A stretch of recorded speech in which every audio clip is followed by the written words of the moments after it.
ఇదిగో మిమ్మల్ని ఎందుకంతగా దిగులుగా ఉన్నారు? జీవితం గురించి ఏవేవో ఆలోచిస్తున్నారా? అయితే మీరు కూడా మన ఆనంద్ గారిలాగే ఆలోచిస్తున్నారు. కానీ ఆనంద్ గారిప్పుడు సంతోషంగా ఉన్నారు. ఎందుకో ఈ వీడియోలో చూసేద్దాం పదండి. జీవితం చివరి అంచున మరణ భయం. ఆనంద్‌ని పట్టి పీడిస్తోంది. తన చేతులు వణుకుతూ ఉంటే అతని కథ ముగిసిపోయిందని నిరాశ చెందాడు.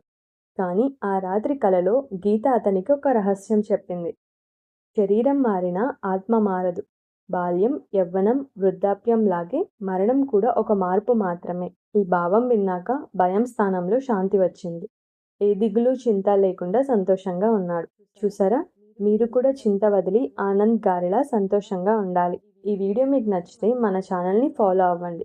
అలాగే ఈ వీడియోని మీకు నచ్చిన వారికి షేర్ చేసి వాళ్ళ జీవితం కూడా ఆనందమయం చేయండి. ఇలా మన శ్రీకృష్ణుడు చెప్పిన గీతను కలిసి పంచుకుందాం. కంప్లీట్ యానిమేటెడ్ వీడియో కోసం కింద బయోలో ఉన్న లింక్‌ని క్లిక్ చేయండి. సర్వేజన సుఖినో భవంతు.